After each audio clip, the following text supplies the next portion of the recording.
राधे राधे सबको। कैसे हो आप सब। बारिश हो रही है आज, सावन की पहली बारिश, और इतना सुंदर व्यू है तो मैंने सोचा रिकॉर्ड कर लूँ, आप सबको दिखाऊं कि कितना सुंदर लग रहा है ये बारिश। हरे कृष्णा हरि बोल हरि बोल। जब जब बारिश होती है तब तब मुझे भगवान श्री कृष्ण की वो जो लीलाधर का जो एक लीला किया था उन्होंने गोवर्धन में, वो मुझे याद आता है। क्योंकि जब एक बार सारे ब्रजवासी इंद्र भगवान की पूजा करना चाहते थे, क्योंकि बहुत सालों से परंपरा बना हुआ था वहाँ का ब्रज का कि भगवान इंद्रदेव को सब लोग प्रसाद चढ़ाते थे, भोग लगाते थे, पूजा पाठ करते थे। क्योंकि वो उन लोगों को बारिश देते हैं, और जब बारिश होती है तो फिर ब्रजवासी उस पे अनाज उगाते हैं और हरी भरी पेड़ पौधे उस ब्रज की भूमि पे आता है। यमुना मैया के अंदर भी जल आ जाता है और सारे पशु पक्षी मोर लोग खुशी से नाच उठते हैं, झूम उठते हैं। तो इसीलिए ब्रज का नियम था कि इंद्र को प्रसन्न करने के लिए इंद्रदेव की पूजा करनी होती थी हर साल। ब्रज का ऐसा रूल था। तो जब हमारे नटखट नंद नंदन को पता चला कि ये लोग पूजा करने के लिए ब्रजवासी जा रहे हैं, तो उन्होंने बोला बाबा को कि बाबा कहाँ जा रहे हो। जब सब कुछ उनको पता था फिर भी देखो कितने मासूम बन कर के पूछ रहे हैं कि बाबा ये सारे ब्रजवासी अपने सर पे टोकरी लेके पूजा का सामग्री लेके कहाँ जा रहे हैं। तो नंद बाबा और ब्रजवासियों ने बताया कि ये जा रहे हैं उनकी इंद्र भगवान की पूजा करने के लिए। तो नंद नंदन पूछते हैं कि क्यों बाबा, उनकी पूजा हम क्यों करें। तो उन्होंने बोला, नंद बाबा ने बोला, लल्ला हमें इंद्र की पूजा इसलिए करनी चाहिए क्योंकि हम अगर उनकी पूजा करेंगे, वो प्रसन्न होंगे तो वो हमें बारिश देंगे, और बारिश की वजह से हमारी जो यमुना मैया का जो जल है कभी कभी सूख जाता है, उसमें जल भरा रहेगा तो सारे पशु पक्षी जीव जंतु यमुना मैया के जल को पी करके अपने प्यास को बुझाएंगे। पेड़ पौधों में पानी आएगा तो हरे भरे पेड़ पौधे हमें ऑक्सीजन देता है।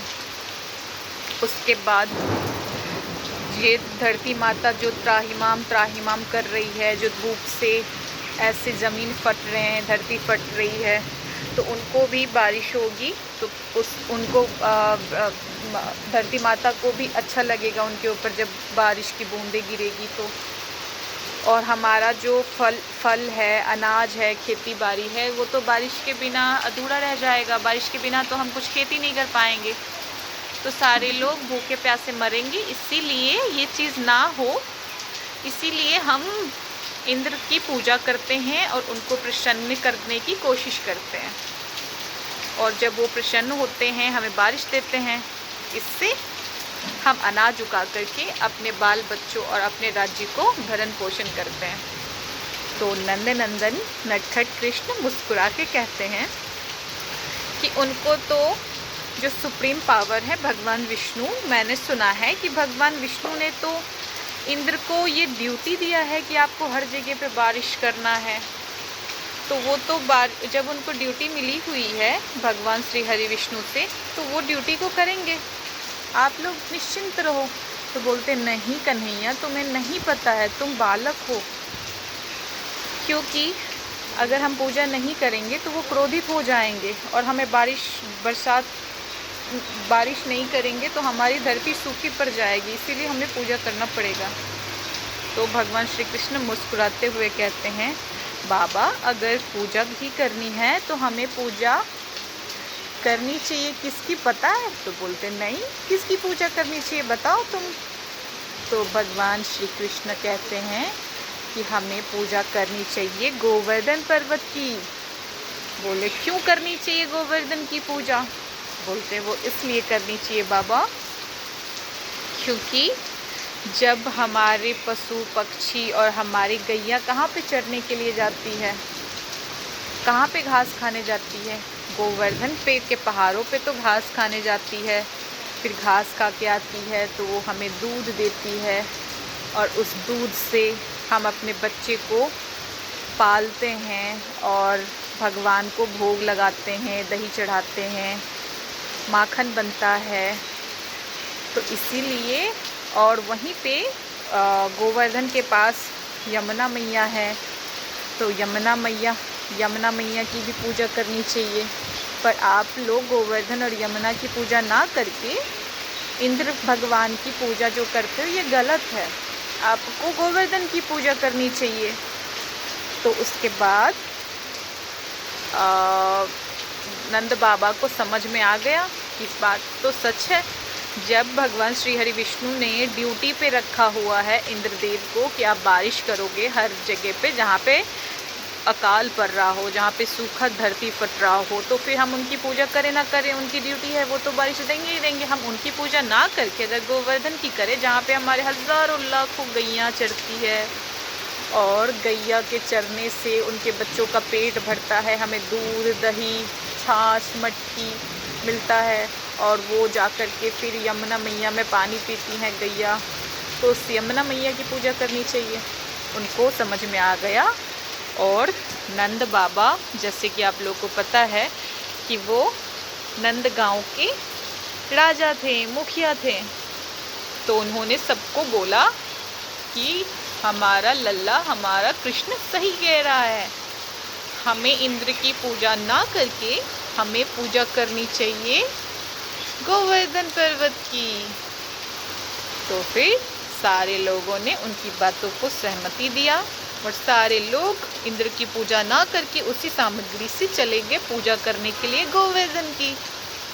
जब गोवर्धन की पूजा किया तो गोवर्धन के रूप में भगवान श्री कृष्ण अंतर्ध्यान होकर के एक शरीर अपने बाबा के साथ भी है, और एक शरीर गोवर्धन के रूप में लेकर के बोलते हैं कि ब्रजवासियों, आज मैं तुम्हारी पूजा से बहुत प्रसन्न हूँ, इसीलिए अब मैं हर स्थिति में हमेशा तुम्हारे साथ रहूँगा, और हमेशा तुम लोगों की मदद जैसे करता था वैसे ही करता रहूँगा।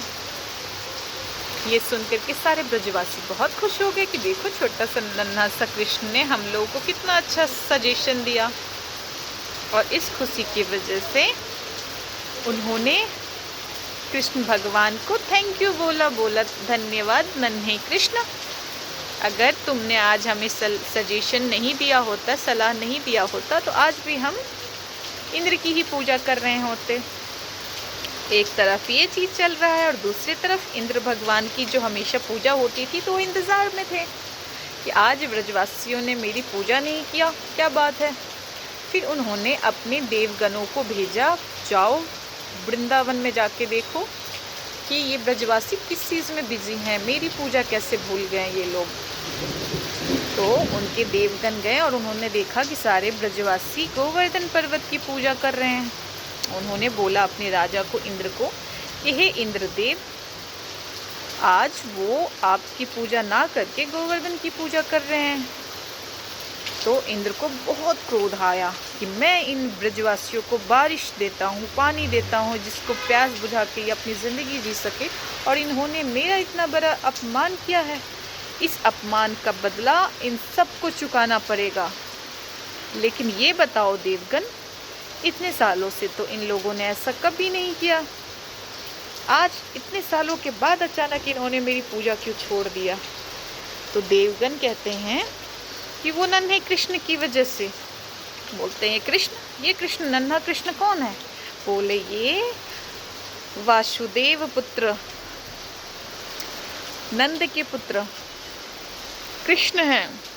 कहा जाता है कि ये खुद भगवान विष्णु के अवतार हैं, सब लोग इनको अवतार समझते हैं।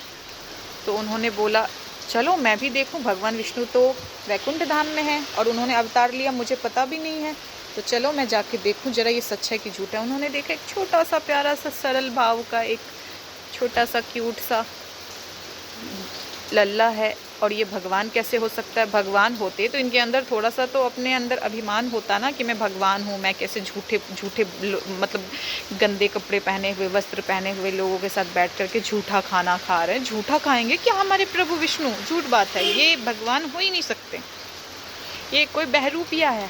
अब इस बहरूपिये ने जिसने सबका माइंड वॉश किया है, तो अब इन लोगों को इसका सज़ा भुगतना पड़ेगा। ऐसा सोच करके उन्होंने क्या किया, इंद्र भगवान ने बोला अब मेरे क्रोध से इस ब्रजवासियों को कोई नहीं बचाएगा। अब मैं इतना बारिश करूँगा कि पूरे वृंदावन को डुबो दूंगा। और देखता हूँ ये जो खुद को भगवान मान के बैठा हुआ है, ये बहरूपिया, अब इसको कौन बचाता है। फिर उसके बाद उन्होंने इतनी बारिश की क्रोधित होकर के कि सारे नंदगांव, बरसाना, वृंदावन, गोवर्धन, सब कुछ, यमुना नदी, सारी चीज़ें डूबने लग गई। गाय, भैंस, बकरी, तरह तरह के जीव जंतु सब लोग डूबने लग गए। अब क्या करेंगे? श्री कृष्ण सोच रहे हैं, अच्छा इंद्र, तुम्हें ये नहीं पता है कि मैं ही वो रूप लेकर के ये नन्हे बालक की तरफ प्रेम भाव में ऐसे बना पड़ा हूँ, इनका प्रेम तुझे नहीं दिखता, तो अब मैं दिखाऊंगा अपना असली रूप। और उसके बाद भगवान श्री कृष्ण ने बोला सबको कि हे ब्रजवासियों, सारे लोग अपने घर को खाली करके बीवी, बच्चे, पति, पत्नी, अपनी गौ माता को लेकर के सब के सब दौड़ो गोवर्धन पर्वत की तरफ। अब जिस गोवर्धन पर्वत की आपने पूजा की थी, यही गोवर्धन आपकी रक्षा करेंगे, जल्दी से सब भागो। और सब लोगों को उस टाइम कुछ समझ नहीं आ रहा था मैं क्या करूं नहीं करूं।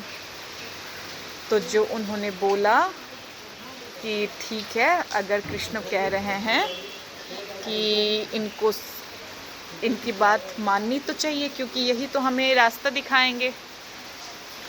इनकी बात से ही हमने पूजा किया, अब इंद्र क्रोधित हो गए हैं तो यही कोई रास्ता दिखाएंगे। तो इसीलिए उन्होंने सब उनकी बात सुन करके और फिर वो जाने लगे कृष्ण के पीछे पीछे। भगवान श्री कृष्ण आगे आगे दौड़ रहे, पूरे ब्रजवासी उनके पीछे पीछे दौड़ रहे हैं। और दौड़ते हुए नन्हे कृष्ण ने 7 वर्ष की उम्र में गोवर्धन पर्वत को अपने लास्ट वाले कंगुड़िया फिंगर, जिसको बोलते लास्ट फिंगर, उसको कंगुलिया उंगली पे उन्होंने पूरे गोवर्धन को उठाया और बोला, आओ ब्रजवासियों, आ जाओ, अब ये गोवर्धन आपकी रक्षा करेंगे। और सारे ब्रजवासियों ने अपने परिवार के साथ आके गोवर्धन पर्वत के नीचे खड़े हो गए। फिर उसके बाद सब ने बोला, सब उनको लल्ला समझते थे, प्यारे से मासूम से बच्चे, तो भगवान का भाव तो था ही नहीं। भगवान का भाव होता तो उनको गोद में बिठा के झूठा खिलाते या उनको थोड़ा सा छाछ का लालच देख के उनसे नचवाते, नहीं करते। तो इसीलिए उन ब्रजवासियों का बच्चों वाला भाव था, सब अपना बच्चा समझते थे। तो इसीलिए सब ने बोला कि लल्ला तुम बहुत छोटे हो, तुम पहाड़ के ऊपर बैठ करके खड़े हो करके अब ये जो पर्वत को उठा रहे हो, तुम्हारे हाथ में दर्द हो जाएगा। तुम ऐसा करो कि तुम अपना हाथ नीचे कर लो फिंगर, और मैं लकड़ी से उठाता हूँ गोवर्धन पर्वत को। तो उसके बाद उन्होंने बोला कि ठीक है, अगर आप इस पहाड़ को संभाल सकते हो अपने अपने डंडे से, तो बाबा आप लोग सारे ब्रजवासी इस पहाड़ को संभालो, मैं अपना फिंगर नीचे कर रहा हूँ। सब खुश हो गए कि चलो भाई, अब हमारे लल्ला को ज़्यादा मेहनत नहीं करना पड़ेगा, उसके हाथ में भी दर्द नहीं होगा। जैसे ही भगवान श्री कृष्ण ने फिंगर को थोड़ा सा मूव किया कि पूरा का पूरा गोवर्धन पर्वत हिलने लगा और सारे लोगों का डंडा अपने आप टूटने लगा पहाड़ की वजन से। उसके बाद वो कहते हैं, क्या हुआ बाबा, आप संभाल क्यों नहीं पा रहे हो? तो बोल रहे हैं, अरे कैसे संभालूं लल्ला, जैसे तुमने फिंगर को नीचे किया तो ये तो हमारे ऊपर ही गिरने लगा। तुम फिंगर लगाओ, फिंगर पकड़, अपनी उंगली से पकड़ो पहाड़ को फिर से। पता नहीं तुम में इतनी शक्ति और तुम इतनी अलग से कैसे हो। तो उन्होंने बोला, इसलिए बाबा क्योंकि मैं भगवान हूँ, भगवान, मैं जय जय हूँ। तो बोलते, अच्छा बड़ा आया जय जय, इतना छोटा सा है, हम लोगों के साथ बैठ कर के झूठा खाता है, हमसे मार खाता है, अगर तू भगवान होता तो तू हमसे मार खाता क्या? बदमाश कहीं का, ऐसी नौटंकी करता है, चुप करके पहाड़ को ऐसे उठा के बैठा रहे, ठीक है। तो फिर उसके बाद भगवान श्री कृष्ण बोलते हैं ना, ये ब्रजवासी ऐसे डांट लगा देते हैं कि वो चुप हो जाते हैं। फिर उसके बाद क्या होता है, उनके सामने कौन थी पता है? राधा रानी सामने में बैठी थी। तो वो चाह रहे थे भगवान श्री कृष्ण, इतना अच्छा मौका मिला है कि कभी मुझे उनके दर्शन करने को नहीं मिलता है, और आज वो दर्शन करने का मौका मिला है। तो राधा रानी खुद सामने में मेरे सामने खड़ी है, तो बहुत प्रसन्न हो गए। और प्रसन्न होकर के उन्होंने क्या किया, कंटिन्यूसली राधा रानी को देखते रहे। राधा रानी देख रही हैं कि ये चितचोर मुझे कंटिन्यूसली देख रहा है, अब मैं क्या करूँ। तो उन्होंने घूंघट करके मुंह को छुपा लिया। फिर उसके बाद कहते हैं, देखो मेरे सामने जो भी लोग हो ना, सारे के सारे अपना घूंघट ऊपर कर लो, क्योंकि मैं तुम लोगों को दिखता हूँ तो तुम लोगों से पॉजिटिव एनर्जी आती है, जिसकी वजह से मेरे अंदर एनर्जी की वजह से मैं गोवर्धन को उठा पा रहा हूँ। अगर आप लोग घूंघट करोगे ना तो फिर मैं छोड़ दूंगा, गिरा दूंगा, समझ जाओ। घूंघट को ऊपर करो सारे के सारे गोपियों। सारे गोपियों ने सोचा कि अरे नहीं करेंगे तो फिर ये तो छोड़ देगा, हम लोग दब के मर जाएंगे। फिर राधा रानी ने भी घूंघट ऊपर कर लिया। वहीं पे एक और गोपी थी और उनका नाम था माधवी। माधवी गोपी हैं कृष्ण भगवान की मित्र की वाइफ, और उनके पीछे की इतनी अच्छी स्टोरी, इतनी अच्छी स्टोरी कि वो स्टोरी जब सुनोगे ना तो पता चलेगा कि मीराबाई कौन थी। और मैं फ़िलहाल शॉर्टकट में बताती हूँ कि वो माधवी जो थी पुनर्जन्म में माधवी थी, अगले जन्म में वो मीराबाई बनी। और भगवान श्री कृष्ण ने इतना क्यों उनका परीक्षा लिया था, ये सारी स्टोरी में बहुत अच्छी स्टोरी है, मैं एक बार बताऊंगी। फ़िलहाल ये आप लोग सुन लो कि जब इंद्र को पता चला कि पूरे का पूरा वृंदावन डूब गया, 7 दिन तक 7 रात तक कंटिन्यूसली बारिश बंद ही नहीं हो रही, क्या करें। बोल रही है बच्चा है कि क्या है, अभी तक इसके हाथ में क्यों नहीं दर्द हो रहा है, इसने गोवर्धन को भी उठा लिया। फिर उसके बाद उन्होंने सोचा नहीं सच बात है, ये भगवान विष्णु के ही अवतार है, नहीं तो नॉर्मल कोई साधारण इंसान गोवर्धन को नहीं उठा सकता, और उठाएगा भी तो 7 दिन 7 रात एक फिंगर के बल पे कैसे उठा सकता है, इम्पॉसिबल। ऐसा सोच करके वो गए और जाते ही कृष्ण भगवान के पैर पे गिर पड़े और बोलते हैं कि मुझे माफ़ कर दो, मैं आपको पहचान नहीं पाया, आपका लीला बहुत ही गज़ब का है, ये आँखों देखी चीज़ों पे भी विश्वास नहीं हो पाता मुझे, मैं ऐसा पापी हूँ कि मैं आपके रूप का दर्शन नहीं कर पाया, आपको पहचान नहीं पाया, इसलिए आप मुझे क्षमा करो। और आज अभी इसी वक्त मैं बारिश को बंद कर रहा हूँ। तो भगवान श्री कृष्ण तो हैं ही भक्त वत्सल, उन्होंने उनको माफ़ कर दिया और बोला, इंद्र तुमको क्या लगता है, तुम सिर्फ एक स्वर्ग के राजा हो, तुमको पता नहीं है कि ऐसे अनंतों स्वर्ग, ऐसे अनंतों नर्क, ऐसे अनंतों दुनिया को मैंने बनाया हुआ है, और तुम जैसे हज़ारों अनंतों इंद्र अलग अलग ग्रह में बन करके राजा बन के बैठा हुआ है, हर किसी को बनाने वाला मैं हूँ, और तुम मुझे नहीं पहचान पाए। खैर मैं तुम्हें माफ़ करता हूँ, लेकिन आगे से कभी भी ब्रजवासियों को कभी भी किसी प्रकार का कष्ट दिया तो फिर तुम्हें मेरे क्रोध का सामना करना पड़ेगा, क्योंकि ये ब्रजवासी मेरे हृदय हैं, मेरे प्रेम हैं और मेरे दिल की धड़कन है।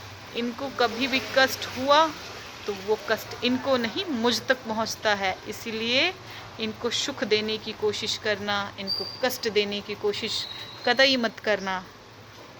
तो फिर उसके बाद कहते हैं ठीक है, आज से मैं आपकी बातों को ध्यान रखूँगा और कभी भी ब्रजवासियों का परीक्षा लेने के लिए मैं नहीं आऊँगा, मुझे क्षमा करें प्रभु। बोला ठीक है, राधे राधे, जय जय श्री राधे कृष्णा। आज की स्टोरी इतना ही, क्योंकि बहुत लंबा हो गया है। बाकी रही एक स्टोरी जो माधवी की स्टोरी में बताने वाली हूँ, वो भी बहुत अच्छी और बहुत ही इंटरेस्टिंग स्टोरी है। माधवी अगले जन्म में जाकर के मीराबाई बनती हैं, तो माधवी से लेके मीराबाई तक का सफ़र और उनका कहानी मैं आप सबको बताऊंगी। तब तक आप लोग अपना ख्याल रखना, राधे राधे करते रहना और भगवान श्री कृष्ण को कभी मत भूलना, ठीक है। जय जय श्री राधे, हरे कृष्णा, हरि बोल हरि बोल हरि बोल।